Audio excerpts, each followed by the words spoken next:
Okay, it's 7 o'clock. I'm going to call the Village of New Glarus Board meeting to order. Wendy, would you do the roll call, please?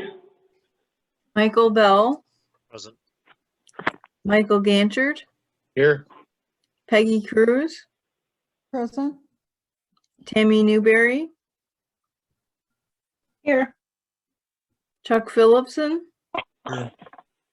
Roger Trutman, Here. Lori Wertz. Here. Okay. Okay, Wendy, thank you. I'd look for an approval of the agenda. Answered, Mike, so move. Michael Bell will second. Okay. Any additions or corrections? Hearing none, all in favor say aye. Aye. Aye. Aye. Opposed?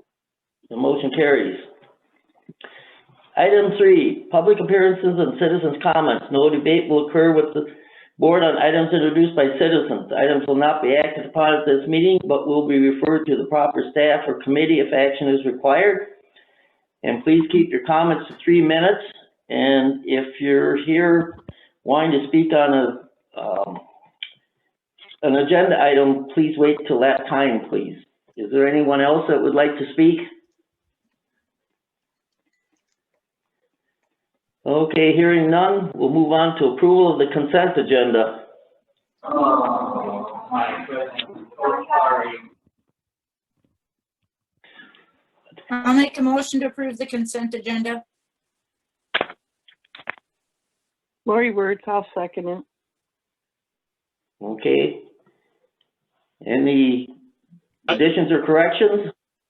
Not additions or corrections, but I just have a question with regards to the grant money. Was there? I'm a little bit puzzled on the grant money that was given out, and it was given out all equally.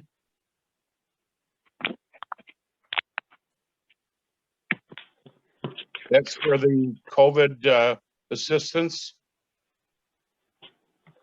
I don't see that on the agenda. What's your question, Mike? It's on the claims. It's on the claims. Yep. Question is with the with regards of the 11 people that or businesses that got the COVID grant. I see that they're all the same. I'm just wondering why. Each applicant submitted a request. There are 15 applications, and the CDA voted to approve each application for the amount that was requested. Each application was for the maximum request of $4,000. Okay, that's all I needed. Thank you. Okay. All in favor of approval of the consent agenda, say aye. Aye. Aye. Opposed? Motion carries. Item 5, Parks and Rec, Committee Chairperson Report. Chuck? Okay, I'm not sure. Our report consists of the items listed A through F, and I would like to address items A, B, and C, and then I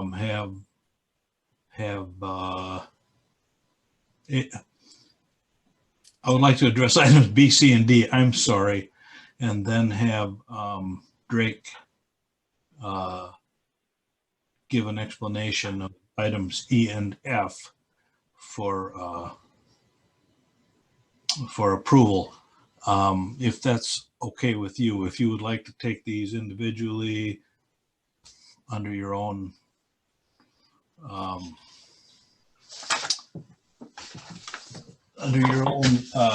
agenda, let me know. But if that's okay, I'll just jump into item B under the committee chairperson report. Okay, is that okay? Yes. I'm not trying to confuse Yeah, this. go ahead and go down the line, Chuck. I'm just not sure about the protocol we have here listed for under the agenda. So the report basically consists of the other items you see itemized here. So the under item B, discussion, consideration, approval of park use permit application by the Glarus Public Library for use of Veterans Park. Have your notes. It's pretty much self-explanatory. I assume you looked it over, and it's recommended to approve. Any questions? So do we go make a motion? This is Tammy. I'll make a motion to approve. I'll second it. This is Peggy.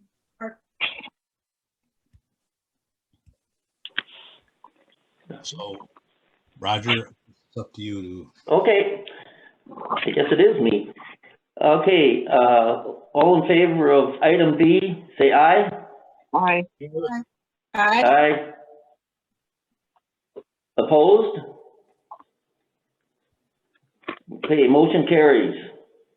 All right. Item C, discussion, consideration, approval of park use permit application by Swiss UCC Church for the exclusive use of Veterans Park on 7/4/21. This was brought before the committee and also for approval. Answer it, Mike. I would move for approval. Lori Wertz, I'll second it. Any further discussion? Hearing none, all in favor say aye. Aye. Aye. Aye. Opposed? Motion carries.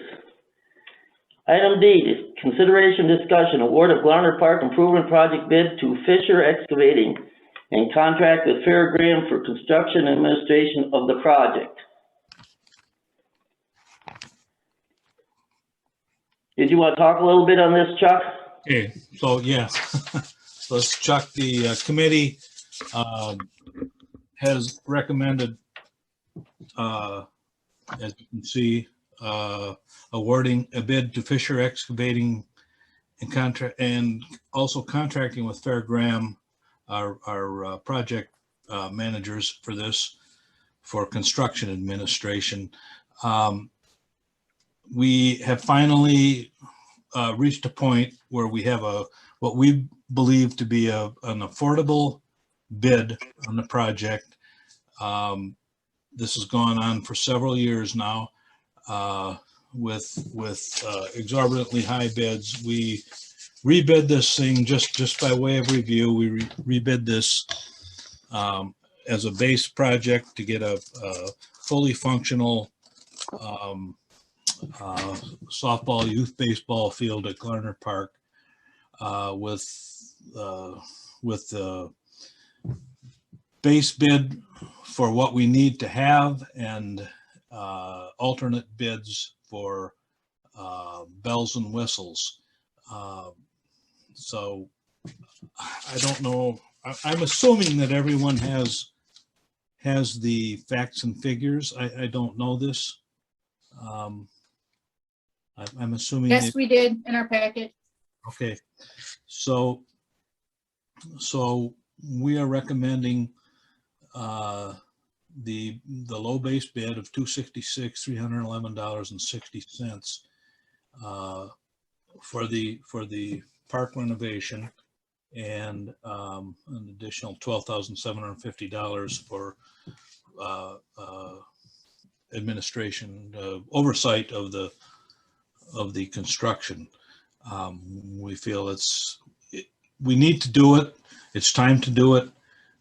The park has just deteriorated to a embarrassing state, and we feel this is the affordable time to do it. Our Parks Director, Chris Rear, says we can get this done this year without too much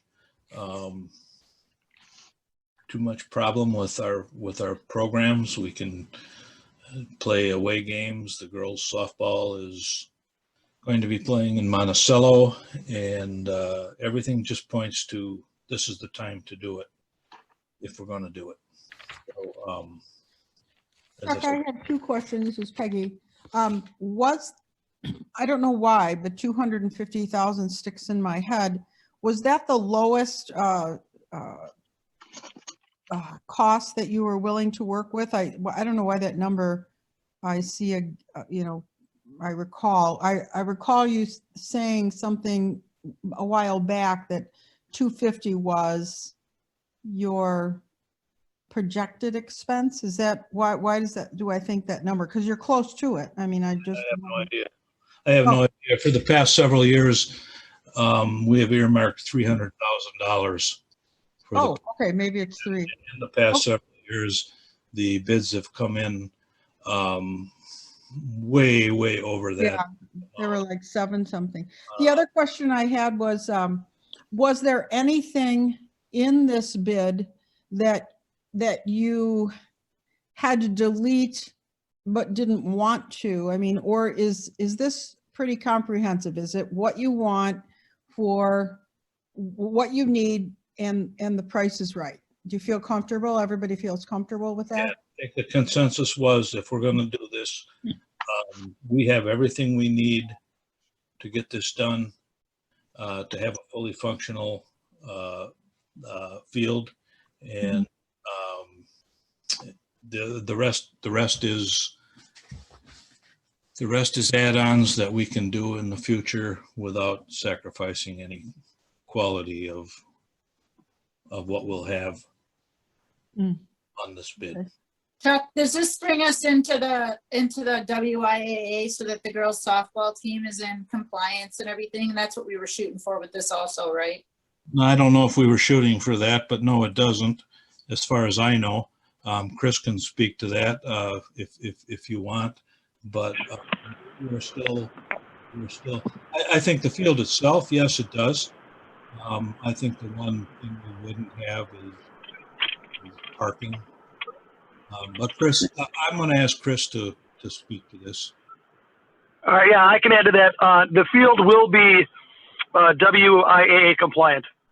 It is perfectly within reason to host all postseason games.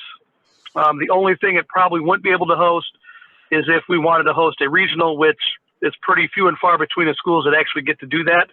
But as far as the regular high school season and the first 3 rounds of the playoffs, the field will meet the standards to do that. Chris, how many teams do we have that would be playing on this field? We got women's. We have. How many? Yeah. How many people is this going to be catering to?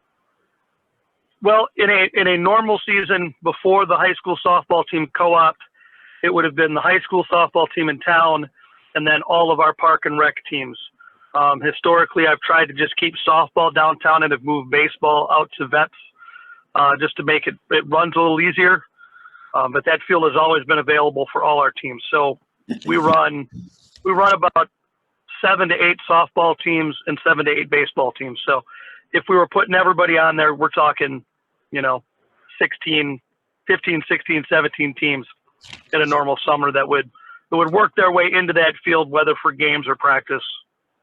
And with these renovations that we're doing here, that will also accommodate for baseball teams then as well, correct? It will. It will kind of lower some, like the 7th and 8th grade could currently play down there now, but they fit bigger onto the big baseball field out at Vets. So they've only kind of come down in a pinch when we've been double booked, or they utilize it for practice every now and then.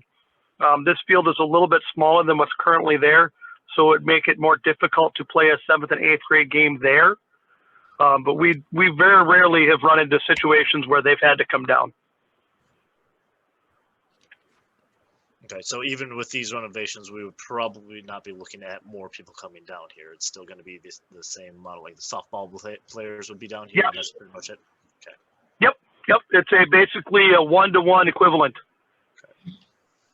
And then this is also going to be something that I'm sure I'll get a little pushback here for, but I noticed that we're looking to give the bid to a company that's in Freeport, Illinois versus a company that's just $18,000 more for price, but in Monroe, Wisconsin. Is there a reason why we're looking to start giving our money out of state versus trying to keep it local? Yeah, we are. The village, oh, I'm sorry, Chuck. No, you go ahead, Drake. The village is obligated under state law to award a bid for a public works project such as this to the lowest responsible bidder. So unless the village has reason to believe that the lowest bidder cannot perform the job to the specifications included in the bid, we are obligated to choose the lowest bidder.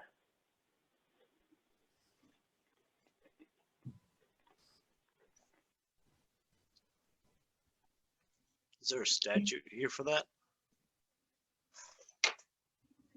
I wouldn't be able to cite it off the top of my head, but I could probably find some information to share with you.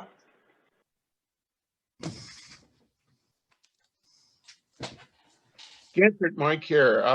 I would make a motion to award the improvements at the Glarus Park to the Fisher Excavating and the contract for Fear Graham for construction administration of the project. This is Tammy Newberry, I'll second. Tammy Newberry will second. Okay, we have a motion and a second. Is there any further discussion? Yeah, can I kind of jump back at this here? I'm looking at that second page, which has a bid base plus alternate, where the bid base is a little bit lower here for the Monroe. Can you guys go over that here a little bit with me? Why is that just a little bit extra? Do we have to grab the plus the alternate for that second one there? What was your question? This second page here. So we got the first bid here, which is just your base level. The lowest bid is 266,311.60.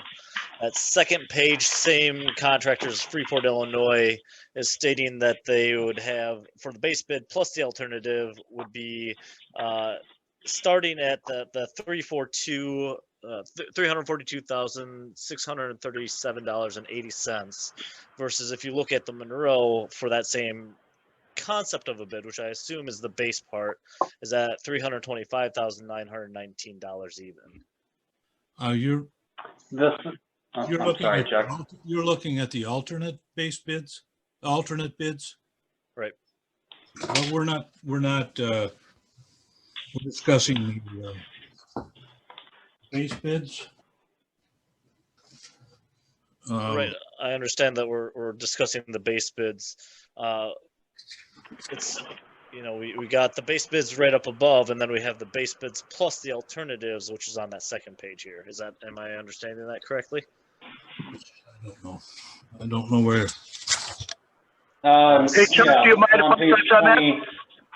Yeah, yes. So on page 21 and on page 22, there's the base bid on page 21, and then on page 22, there's the alternates. The committee, what the committee is recommending is awarding the bid and completing the bid specifications as shown in the base bid.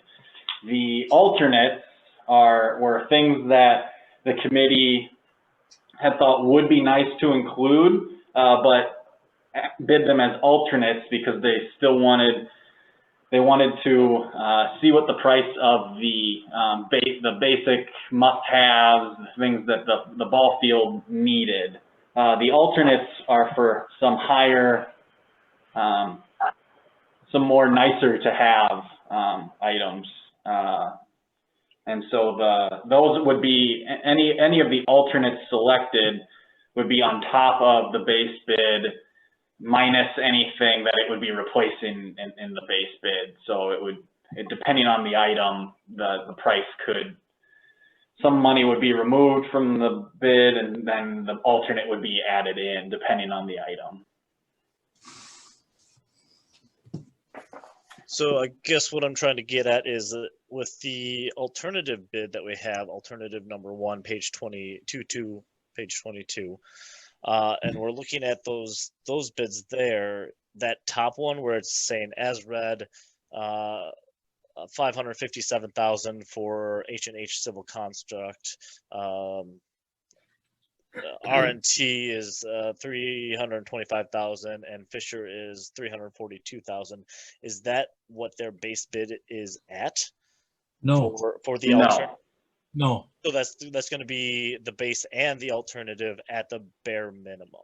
Yes. You would have to add You gotta the read numbers you items just on the read, the left. 557, the 325, and the 342 would be Gotcha. added to the base bid on the previous page if every single alternate was selected to be completed. Gotcha. And so that would bring the absolute total to 998 or 609 or 608,000. Correct. Gotcha. Okay. Sorry to side rail you all Okay, here. we have a motion and a second. Any further discussion? Hearing none, all in favor say aye. Aye. Aye. Aye. Opposed? Motion carries. Excuse me. Item 3, consideration, discussion, authorization to obtain construction loan from the Bank of New Glarus for Glarner Park Improvement Project. We would be authorizing Drake to set up to go to the Bank of New Glarus for a loan for this project. So, Drake, you want to speak on that a little bit, please? Sure. So after the committee meeting last week, I reached out to the Bank of New Glarus and the State Bank of Cross Plains. State Bank of Cross Plains offered a construction note with no prepayment penalty for over 10 years at a rate of 1.805% for 2 years, and then 2.075% for the remaining 8 years. The Bank of New Glarus offered a construction note with no prepayment penalty over 10 years at a rate of 1.877%.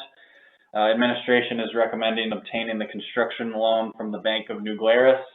The loan, the rates were based off of a construction loan allowing the village to draw up to $300,000. Obviously, the total cost of the project is anticipated to be just around $280,000, a little bit more, I believe. But so a construction note is that you draw as you need to make payments. So we would not have to, we're authorized for 300, but we would not have to draw that amount. We would stop as soon as the cost stopped, which would be the previously stated budget numbers. So that was just the terms that they delivered to us. So it looked like the Bank of New Glarus, as we're unsure if a prepayment would occur, if we would pay it off early, or when we might do that. That's why we are recommending going with the Bank of New Glarus's proposal.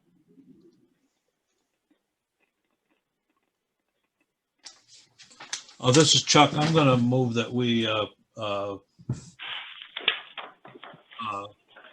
obtain the construction loan from the Bank of New Glarus as presented on our. Mike, I would second. Okay, we have a motion, any second? Any further discussion? Hearing none, all in favor say aye. Aye. Aye. Aye. Opposed? Motion carries. Item F, consideration, discussion, adoption New Glarus swim team as a village recreation program. Drake? In previous years, the New Glarus swim team was administered by a nonprofit organization. That organization is no longer carrying the insurance required for the program and has requested that the village adopt the program as part of its recreation department's offerings.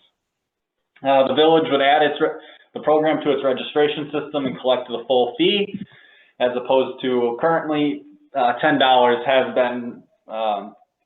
gone direct of that fee has gone directly to the nonprofit organization.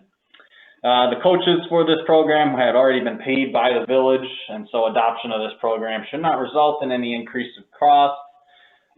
Administration recommends adoption of the program. This is Tammy. I'll go ahead and make a motion that we adopt the New Glarus swim team as part of our recreation program. I'll I would second. second that, Lori Word. Okay, we have a motion, any second? Any further discussion? Is that going to affect our insurance quotes at all in the future? We had discussions with our insurance agent, and it falls under our current insurance program, so it shouldn't. It shouldn't. So even though we're adding in more liability here to it, they're not looking to increase that at all. No, because it doesn't. We're not required to purchase any additional insurance for the program.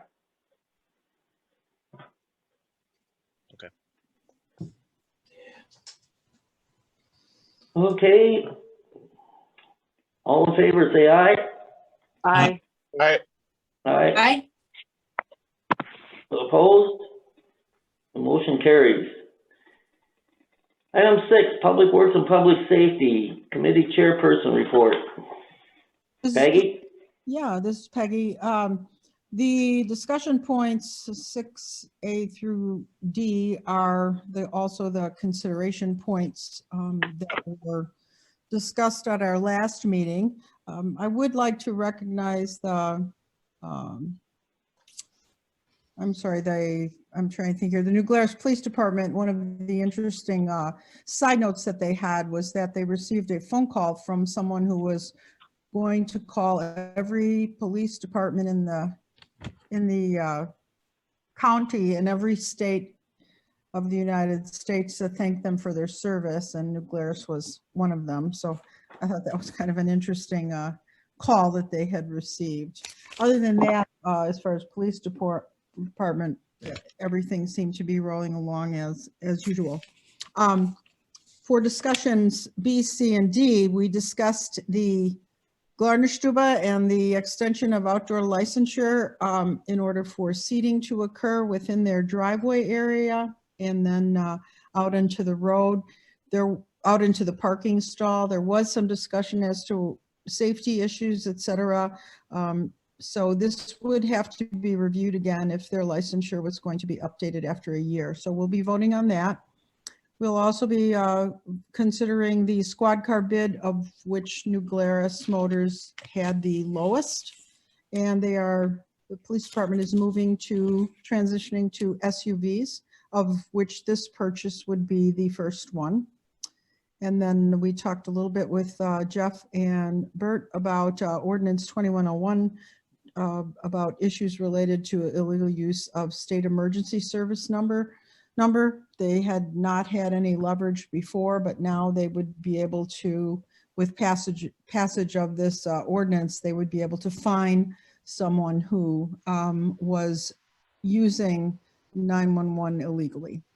And those are our points. So I guess we could move on to 6. Okay, thanks, Peggy. Mm-hmm. Item B, discussion consideration request by Glarnerstube for extension of outdoor licensing area.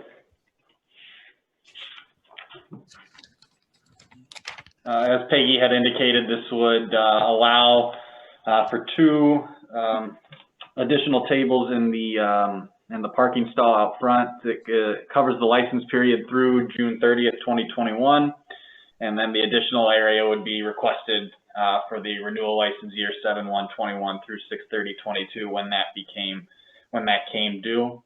Use of that parking stall does also require a street use permit, which would be approved by the police chief along with any restrictions placed therein. So this allows for the premise to be extended, but in order to operate within that parking stall, they will still need to work with the police chief to come up with a suitable safety plan to utilize the parking stall. I'm Michael Bell. Will make a motion to approve the request by Glarnerstube for the extension of the outdoor licensing area. I'll second that, Chuck. Okay, I do have a couple of questions. Bert or Jeff, are you on? Bert's muted. I am, just had to unmute the mic. Go ahead, Mr. President. Okay, Bert. Are we gonna require them to put any kind of fencing or railing around there? Yes, typically, when we get a dumpster permit or we get a special use permit like that, we require safety cones or barricades. Because sounds like it's gonna be more of a I don't want to say permanent, but it's not, like a dumpster's there for a week, you can put cones or barricades. Some type of safety designation around it, whether that's, like a 4-foot white plastic fence or wrought iron fence or something they rent from A to Z Rentals that rents those type of things. Something around that really to denote the boundaries of that stall and where alcohol has to stay within, everything has to stay within the boundaries. Okay, Bert, thank you. I guess you kind of touched Yes, on my it. question would be, Go ahead, Tammy. I guess my only question would be, how would that impact other parking in that area in front of it? I guess I haven't really looked at the area, but if you're going to just take out the one stall right in front of them, so that still leaves parking stalls in front of the other businesses there? Correct. Their building has an alleyway on each side of it. Okay. So if I understood this right, we'd possibly be relooking at this again next year, because my concern is if this COVID business ever gets over with and they can go back to full indoor seating, they possibly wouldn't need to use that parking stall. So I guess as long as we're going to look at it again in another year. Actually by July. Or by July, okay. Drake says we're going to look at it by July because that's when the licenses all come due again, okay? The other thing I'm concerned about is even though they have some kind of barrier up there, if by some freak thing, a car would hit somebody sitting at the table, with us as a village allowing them to use that spot, would we be opening ourselves up to a possible involvement in a lawsuit? We do, as part of the street use permit, we do require a certificate of insurance naming the village as an additional insured. So that should cover at least most of the liability. Obviously, if an accident did occur, the village should probably expect to be named in a lawsuit, which is typical when someone is filing a lawsuit. They'll name as many as possible, and then it would be up to our legal counsel to attempt to remove us from any potential lawsuit. Okay, thank you, Drake. That's all the concerns I had. Anybody else have any comments or questions? This is Peggy. We did have those concerns, Roger, but because Bert and Jeff both suggested that this would be up for review within a matter of a month or so, we would again reevaluate that use. Okay, Peggy. The street use permit can be reviewed by the police chief at any time after its issuance. So if he came to myself or the committee indicating that he thought there may be an issue, that the chief does have discretion to alter that permit or revoke it for safety concerns.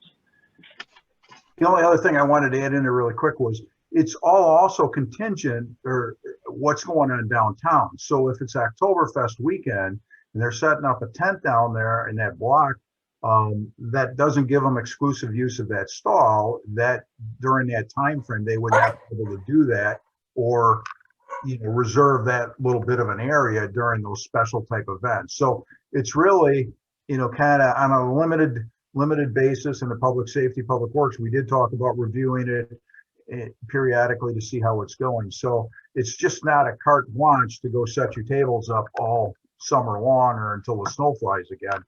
There will be different restrictions within it. Okay, thank you, Bert. Okay, no more discussion. We have a motion and a second. All in favor, say aye. Aye. Aye. Aye. Opposed? Okay, motion carries. Item C, discussion consideration 2021 squad car bids purchase. Drake? New Glarus Motors was the low bid with a bid of $33,513. The vehicle is a 2021 Dodge Durango. Ewald submitted the other bid at a cost of $33,778. The Police Department and the Public Works and Public Safety Committee recommend awarding the bid to New Glarus Motors. Chief Boldebuck or Lieutenant Sturdivant are available to answer questions.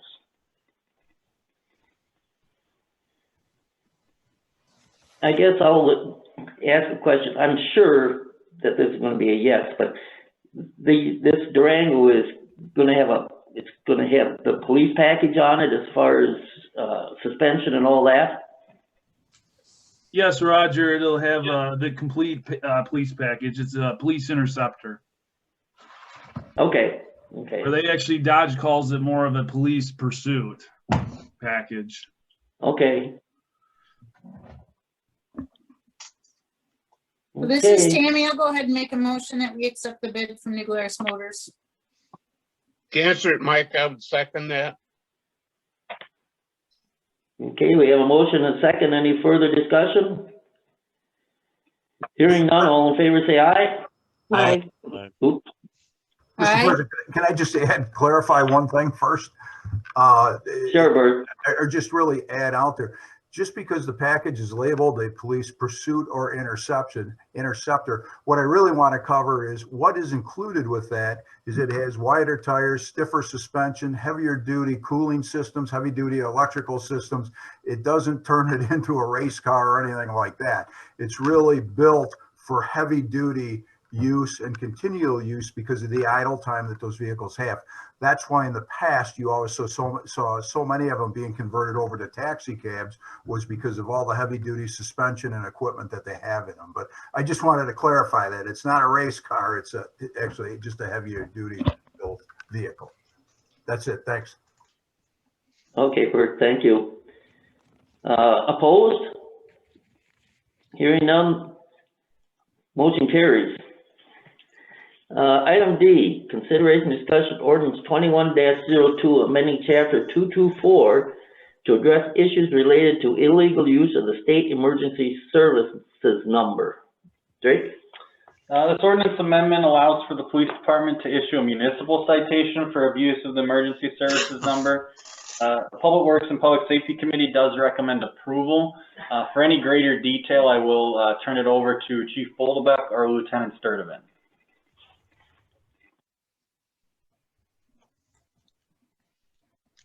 Hello.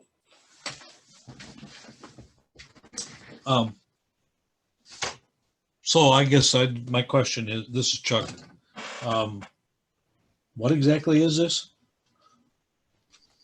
Well, what it entails is in the past, somebody would call 911 on an emergency phone, which goes into the emergency communications center, and it takes precedent over all the other calls. People would call it or misuse it. As an example, we had a habitual traffic violator that every time we stopped him, he called up on 911 from a cell phone and was complaining and wanted to talk to the chief and everything when the officer stopped him. And we really had no recourse or a citation we could issue him. And the officer told him, don't call 911. Your call is not an emergency. The police are right here. We stopped you. And that's how he was. We've had other people who would continually call. One of our residents would continually call on the 911 lines up there because of his displeasure with Greene County Human Services and all the problems that they had created for him. And basically, Chuck, it's like an obscene phone call to 911. And, you know, if they call on a non-emergency line, that's a different aspect, and they're entitled to do that. But to tie up an emergency services line like that is basically illegal, and a lot of municipalities, in fact, most of them have ordinances that cover that type of call. However, we did not, and that's what prompted it. Okay, I guess I had no idea. I know you can't fix stupid, but maybe we can gain something out of this. If we can cite somebody and they can pay us for their foolishness, fine. Yeah, there's a lot of stuff that happens in this job that people would just shake their heads. And Lieutenant Sturdivant always tells me, he says, you can't make this stuff up. And unfortunately, that's the world we live in. In my past occupation, somebody called because their tacos weren't done to their perfection and called 911 to complain about it. So, I mean, it happens all the time. So we're thankful for the ordinance because it does help us maybe give those with questionable decisions some guidance and structure to corrective action. So we'll leave it at that. Quick question here, Chief. Is this not covered under a Wisconsin state statute? Do we have to go through municipality statute?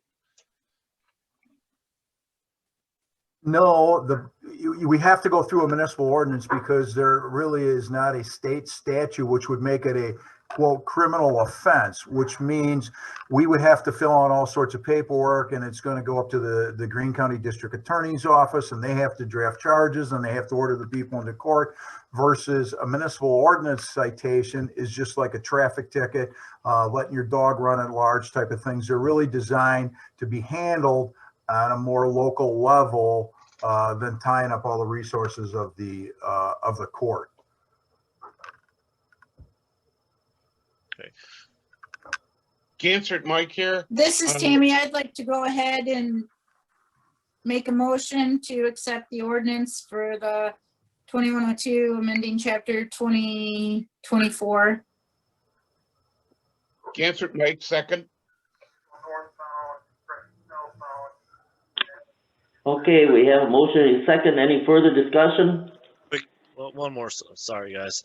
What is the citable? What is the dollar amount? I guess that they're going to be cited here for this amended statute.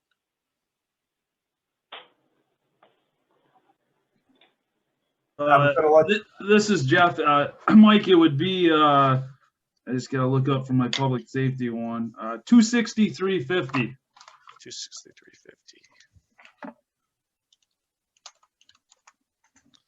And this has already gone through like the village attorney and he helped with it and everything. Okay. There's another municipality within our county too that didn't have this, that was working even with our village attorney too, because he represents their department too.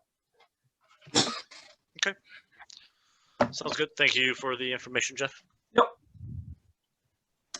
Okay, we have a motion and a second. All in favor, say aye. Aye. Right? Opposed? Motion carries. Okay, Tammy, Fire District Board Committee. Sure. There's no action currently required by the board, but an announcement that on April 10th, there will be a drive-through cable wurst dinner that you can order if you would like to help support the fire department that way. I can't sit here and allow you to mispronounce Cobbleworth. I'm sorry. Cobblewurst, sorry. Thank you. It's just against my Swiss blood. Love it. I do apologize. Apology accepted.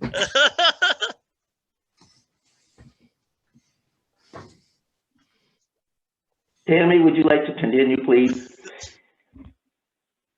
Or were you done? I didn't really have anything else for the fire. Everything's running as normal.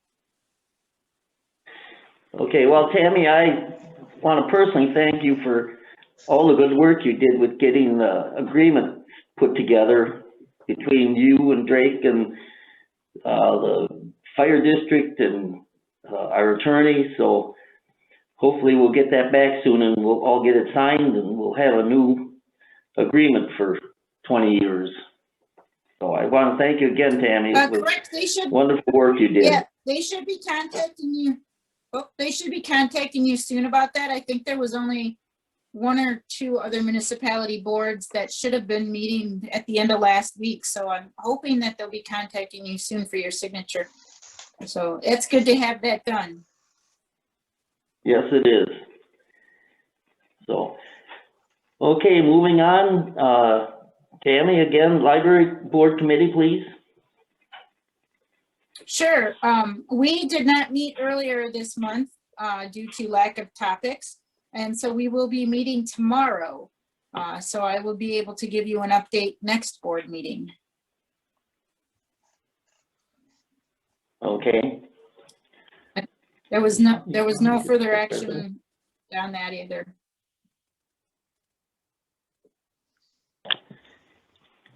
Okay, thank you, Tammy. If there are no items of urgency on the agenda for the April 7th meeting, we may just not have a meeting. Drake's gonna kind of keep an eye on it, and he'll send out keep us updated. So we possibly won't have a meeting the first Tuesday in April. So other than that, anything else from the board members? Hearing none, we are adjourned. Thank you. Good night, everyone. Good night. Good night. Right.